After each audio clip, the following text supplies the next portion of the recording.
Context: my mom, who was 50 at the time, died a year ago due to various health issues.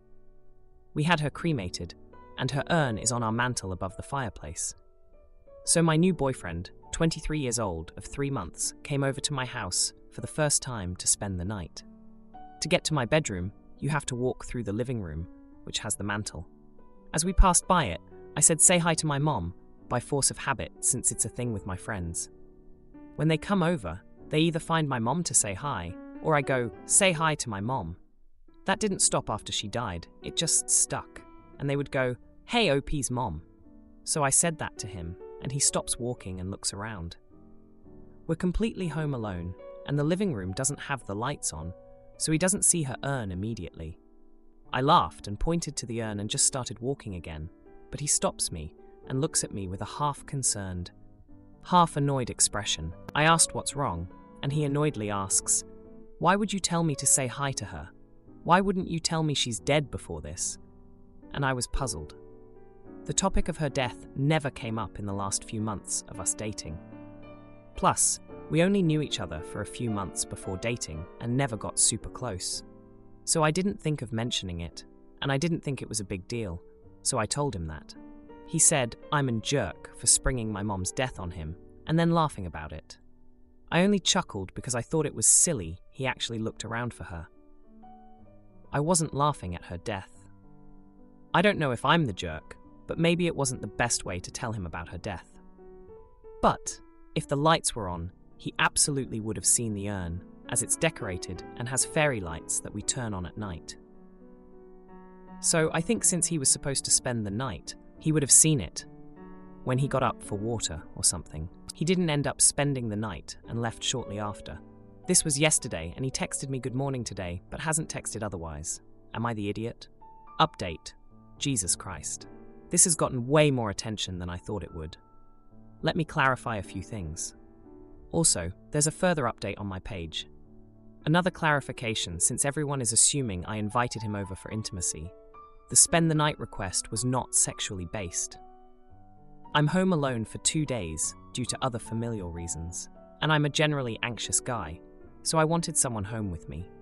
And my friends are out of town for the holidays, so I invited my boyfriend over since he doesn't celebrate Christmas and had no plans. 1. I am not expecting him or anyone else who comes into my house to say hi to her. Even my own siblings don't do this. It's literally just something between me and my friends. 2. When I said I laughed because I thought it was silly, he looked for her. I didn't mean I thought it was funny. I guess my wording was just off. I thought since we were about 4 feet from the urn, he'd see it in his peripheral view. And another thing is people think I was mad about his reaction. I wasn't. I was just confused. 3. FYI, I'm a guy. I have no idea why everyone thinks I'm a girl, despite the fact that I've had male 20 in the first few lines of the post since I posted it last night. And also, being gay has nothing to do with this. In our area, nearly everyone is accepting of queer plus individuals, so it's assumed our parents are as well. So therefore, the topic of parents' family accepting hasn't come up. I've yet to meet his parents as well. 4. When I say certain topics never come up, I mean it. I'm sure the other comment I made is buried by now, but my mom was the first death I've ever experienced in my family. It sounds strange, I know. My family isn't big, and really, the only people who have died did so when I was younger than 5, so it's not in my memory. I don't really talk about my family life all that much to anyone, not because I'm hiding it, I just rather focus on other topics. Even one of my closest friends didn't know about my mom remarrying until I posted about getting a suit for it. Now, for a few comments before the update. Comment 1. You're the idiot. That would feel weird. Stow, it's not like he had a relationship with her. If you wanted to make him part of the ritual, you needed to tell him she is dead before inviting him over. Also, let him know that you and your friends still talk to her. Based on his reaction to that, you could ask if he wants to meet her. Not everyone talks to dead loved ones, so asking him to talk to a dead stranger assumed a lot. Comment 2. No idiots here. There's nothing wrong with having a fun little tradition where you say hi to your mom, but expecting every newcomer to the household to also do it is a little strange. I personally wouldn't, I would apologize for blindsiding him and explain that it's a bit of a family thing and you don't expect him to do it. Unless you do expect him to do it, then I'd reevaluate my thought. No idiots here rating. Now for the update. Hey everyone, back with an update on the situation with my boyfriend and the whole urn incident. It's been a tense 3 days, and I've got some news that's going to knock your socks off. So, buckle up. First off, let me fill you in on some history that I didn't mention before. My mom, before she passed, had this thing about always wanting to make sure I was with someone who truly cared for me. She'd say, "Don't bring anyone home unless they're ready to be part of the family." It was her way of making sure I didn't rush into relationships. I guess that's why I never thought to bring up her passing to my boyfriend. I was waiting for the right moment, for when it felt like he was really part of the family. Now, on to the juicy stuff. After my boyfriend left that night, I was feeling pretty down. I mean, I get it. It was a shock for him, but I thought maybe he'd understand once he had some time to process. The next day, he came over to talk. He apologized for overreacting and admitted he was just caught off guard. We had a heart-to-heart, and I told him about my mom's little rule. He seemed to really get it, and we ended up having a really nice evening together. It felt like we were finally getting past the awkwardness. But here's where things take a turn. The following day, I was at his place, and I stumbled upon a letter while I was looking for a pen. It was addressed to him from his ex, and it was pretty clear from the contents that they'd been in touch recently. Like, really in touch, if you catch my drift. I was floored. I mean, here I was, feeling guilty about not sharing enough, and he's got this whole secret correspondence going on. I confronted him about it, and he tried to brush it off as nothing, but I wasn't buying it. We got into a huge fight, and I ended up storming out. I was so mad I could barely see straight. But after I cooled down, I started to think about everything. My mom's words echoed in my head, and I realized that maybe this was a sign. Maybe he wasn't ready to be part of the family after all. So, I decided to give him some space to figure out what he really wanted. I went home and spent the night just looking at the urn on the mantel, thinking about my mom and what she would say. It was a tough night, not gonna lie. The next day, he showed up at my door with this look on his face that I couldn't quite read. He told me he'd ended things with his ex for good and that he wanted to be with me. He said he was sorry for keeping it from me and that he wanted to be transparent from now on. I was torn, you know? Part of me was happy he was making an effort, but the other part was still hurt by the betrayal. We decided to take things slow and try to rebuild the trust that was lost. It's not going to be easy, but I think it's worth a shot. I mean, everyone makes mistakes, right? And if he's willing to work on things, then I think I owe it to both of us to try. But here's the bittersweet part. Later that day, I was cleaning around the living room and I found an old photo album my mom had put together.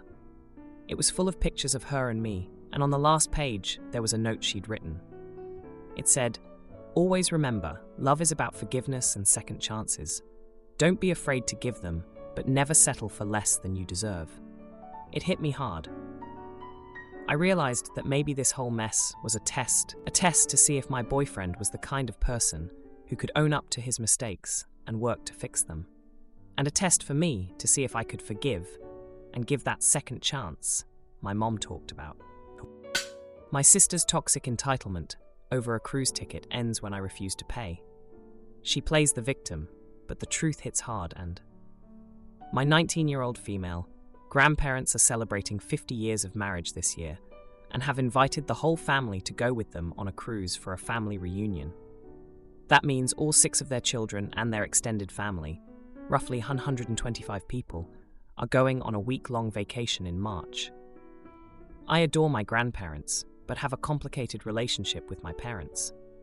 In short, they're incredibly emotionally immature and care entirely too much about how they appear to others, and not enough about how we as a family are functioning. Because of this, one of my older sisters, Brittany, 20-year-old female, has fallen into addiction.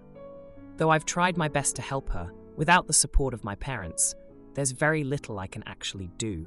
They told me it was my responsibility to take care of her, So, when she lost everything after her DUI, my senior year in high school, I completely rearranged my life to cater to her. I stayed home my first year of college and took her to and from all of her appointments, took her to work and school, etc. I sacrificed my life so that it looked like our family was functioning even though we weren't.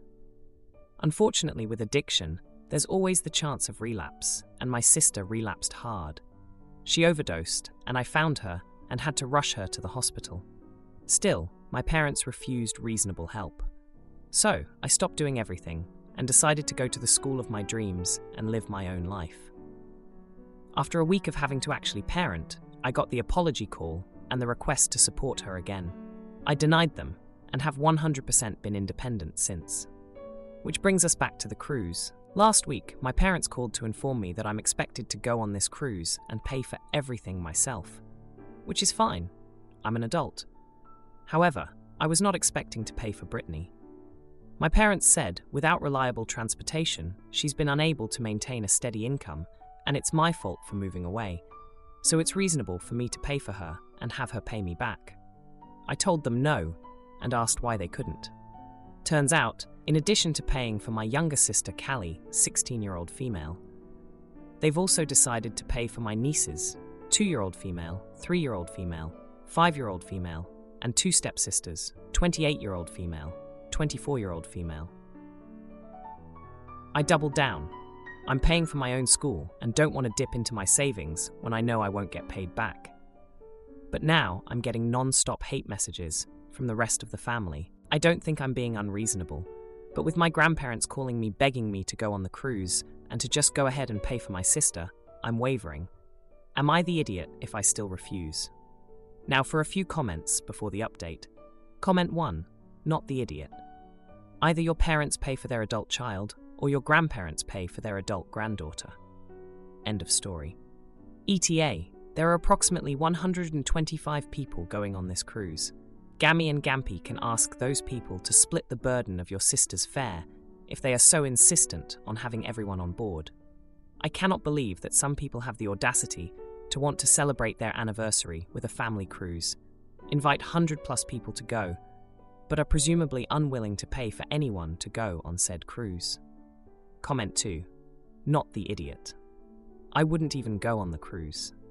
I would find a time that works for me and my grandparents and go spend a week with them. Just them and me. That way I could celebrate them, spend time with them, and enjoy them without all that other nonsense going on. Do not pay for your sister. If you do, they will all realize their tactics work, and they will use these tactics for the rest of your life to control you. Now for the update. Hey everyone, thanks for all the support on my last post. It's been a chaotic week, and I've got some updates for you. So after I refused to pay for Brittany's cruise ticket, things went from bad to worse. My parents have been relentless, trying to guilt-trip me into changing my mind. They've been bringing up how I used to take care of Brittany and how I owe it to the family to keep up appearances. It's like they've forgotten that I'm not their backup plan anymore. But here's the kicker. My aunt, who's always been the family gossip, let slip that my parents had actually set aside money for Brittany's ticket. They were planning to use it as a surprise for her to show how much they support her recovery. When I confronted them about it, they denied everything and said my aunt was stirring up drama. But I trust my aunt, and it just shows how manipulative my parents can be. Meanwhile, Brittany's been reaching out to me. She's been sober since her last relapse, and she's trying to make amends. She apologized for the burden she put on me and said she understands why I can't pay for her. It's been a whirlwind with her, but I'm cautiously optimistic that she's turning a corner. The family drama doesn't stop there, though. My younger sister Callie has been caught in the middle of all this. She's been feeling neglected because my parents have been so focused on Brittany and the cruise. She told me she's been saving up from her part-time job to pay for her own ticket because she didn't want to be a financial burden. I was so proud of her for taking responsibility, but also heartbroken that she felt she had to do that. And just when I thought things couldn't get more complicated, my 2 stepsisters got involved. They've been on my parents' side from the start, saying I should just pay for Brittany to keep the peace. But then, I found out that they haven't even paid for their own tickets yet. They're expecting my parents to cover them last minute, which is probably why my parents are pressuring me so much. The family group chat has been blowing up with everyone taking sides. Some of my cousins are supporting me, saying I shouldn't have to pay for Brittany. Others are saying I'm being selfish and ruining the family reunion. It's been non-stop drama, and I'm exhausted. But here's the jaw-dropping moment. During a heated phone call, my mom let it slip that they were planning to use the money they saved for Brittany's ticket to upgrade their own cabin to a luxury suite. They thought no one would find out, but now the whole family knows. It's caused a huge rift, and even my grandparents are disappointed in them. So, with all this going on, I've been trying to figure out what to do. I've been working extra shifts at my job to save up for the cruise, and I'm determined to go and enjoy it with my grandparents. They mean the world to me, and I don't want to miss out on celebrating their 50 years together. As for Brittany, she's been trying to find ways to pay for her own ticket. She's been selling some of her things and looking for extra work. It's a big step for her, and I'm quietly supporting her efforts. The unresolved conflict is still there, though. My parents are now on the defensive, trying to smooth things over with the family. They're still expecting me to cave and pay for Brittany, but I'm standing my ground. I've told them that if they want her there, they'll have to use the money they were going to spend on their suite. With the cruise just around the corner, tensions are high. I'm not sure how this is going to play out, but I'm hoping we can all find a way to come together for my grandparents' sake. They don't deserve their celebration to be overshadowed by all this drama. Dad's girlfriend parade never ends, so I confront him and he explodes. His new fiancée thinks she's different, but the engagement party reveals all. Me, 31-year-old female, and my husband, 33-year-old male, have 2 kids, 5-year-old male and 1-year-old female. My father, 64-year-old male, is a serial cheater. For the last 20 years, most of his relationships have ended due to that. He goes through girlfriends like babies go through diapers. While I'm not comfortable with that, my opinion doesn't matter. The women he dates are free to make their own choices. However, I do have 2 problems with this. The first is that the older my father gets, the less his relationships last. Since my son was born, he's introduced us to 8 different girlfriends, their time together lasting anywhere from 3 months to a year. The second problem is that my dad expects my kids to get attached to whatever woman he's dating. He invites them to go out with us, volunteers them as babysitters, and talks them up to my son, usually to get him to want to spend time with them. For the first few years of his life, my son would spend weeks meeting my father's girlfriends and memorizing their features, only for them to vanish from his life a couple months later. Though it saddens me, he's gotten used to it. We're spending the holidays with our extended family, and my dad brought along his current girlfriend, Patty, 36-year-old female. They've been together for 2 months, and my kids met her a week ago. Over this week, Patty has expressed her desire to get close to my kids. Both she and my dad have been trying to get my son to meet her properly. However, my father's routine isn't working this time. My son declines her invitations to play, doesn't interact with her much, and hasn't seemingly made any effort to talk to her. He's not impolite, he just doesn't show any interest in her. My daughter is a bit shy and doesn't seem to want to be around Patty either. After my son didn't acknowledge her at all during Christmas Eve, my father decided to confront me about it. He said he was disappointed in me, as Patty loves my kids, and I'm not making any efforts to get them to love her back. It took me a while, but I lost my patience. I told him, they've known her for a week, she's almost their mom's age, and they'll probably never see her again after a couple months. Why should they need to love your girlfriend? My father was pissed. He's accusing me of raising my kids to be selfish, impolite brats. We had a short fight about it, and he barely spoke to me during Christmas. He also texted me that Patty was upset, so I can only assume he told her. My mom, as well as my aunt and cousins, think I did the right thing, and that he needed to hear it. My younger sister thinks I was too harsh, and that I should at least try to get my kids to meet Patty properly. I have nothing against Patty, but I don't want to force my kids to have a relationship with her. Am I the idiot? Edit. I'm not sure if Patty knows about my dad's history of cheating, and I say they've been together for 2 months because that's when his last girlfriend broke up with him. I'm pretty sure he was seeing Patty before that. Also, none of his girlfriends have ever actually babysat my kids. Now for a few comments before the update. Comment 1. Not the idiot. I am weirded out that a 36-year-old woman wants to play grandma with her boyfriend of 2 months' grandkids. I would advise you not to push your children to get close to her. The fact that this relationship is not likely to last long is but one of several reasons I'd keep my distance. Basic civility is required, but no more than that. Dad overstepped with you, and he experienced the predictable consequences. If he doesn't want to hear some hard truths, he shouldn't push for a relationship dynamic he hasn't earned. Comment 2. Not the idiot. Your kids only need to be polite and respectful, as they should with any adult. They don't need to play with every woman that Grandpa brings home or get close to them. If she sticks around, she can get to know them slowly. And your father is ridiculous to say she loves your kids that she met a week ago. I am glad you put your foot down about this nonsense. Now for the update. Hey everyone. A lot has happened since my last post, and I wanted to give you all an update.